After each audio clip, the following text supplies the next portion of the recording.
अनमोल छै गे बहिना मिथिला के बोल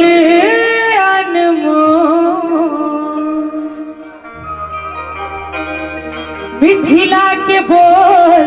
अनमोल छै गे बहिना मिथिला के बोल अनमोल गे बहिना मिथिला के बोल अनमोल मिथिला के बोल अनमोल छै गे बहिना मिथिला के बोल अनमोल गे बहिना मिथिला के बोल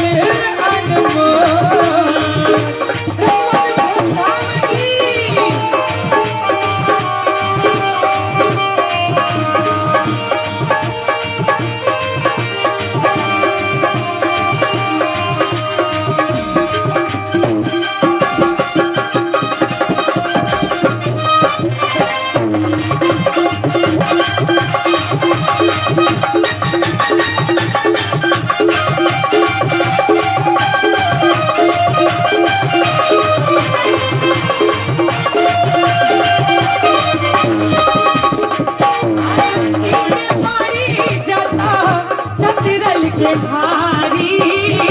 साझी सराची सके करनी बेचारी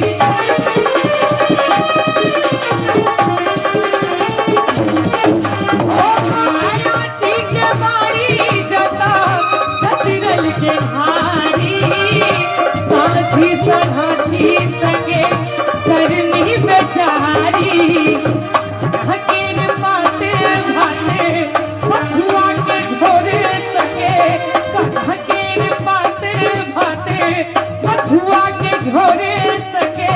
ताहू पर तारा लहतिल कोर छै गे बहिना मिथिला के बोले अनमोल गे बहिना मिथिला के बोले अनमोल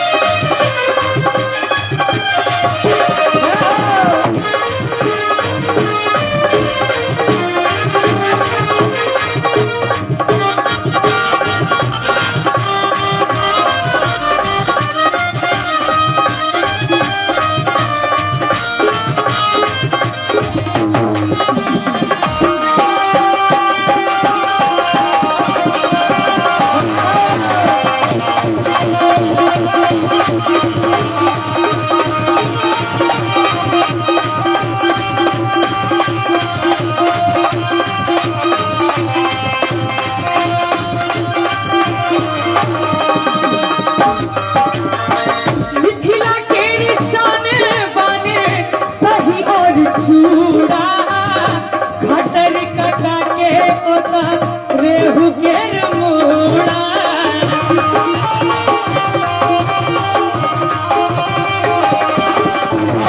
मिथिला के निशाने बने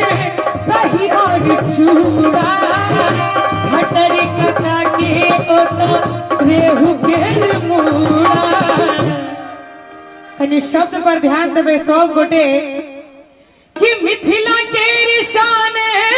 बने दही और चूड़ा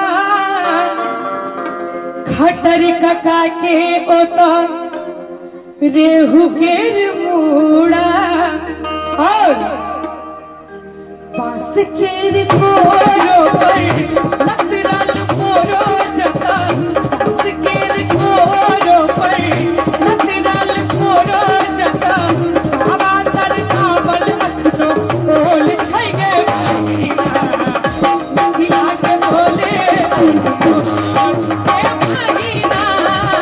मिथिला के बोले अनमोल मिथिला के बोल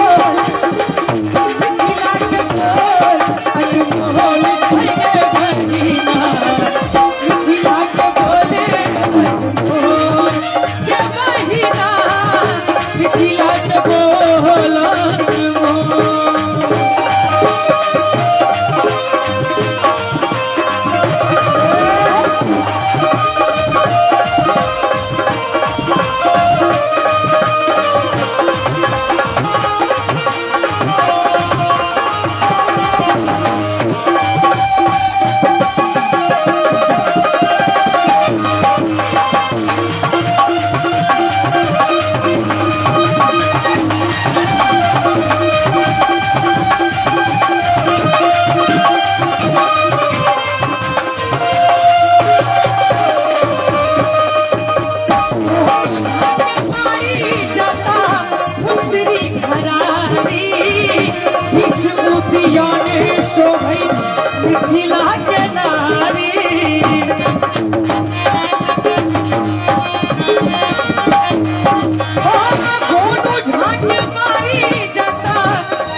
और सब संत में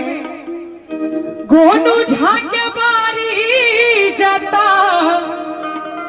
मुसरी घरारी बीच उदियन शोभई मिथिला के नारी। और आब जे ताली में बजेथिन हुनकर सातों विद्यादास। हम दोनों हाथ ऊपर उठा दियो सब गोटे और ताली बजा के हमरा संगे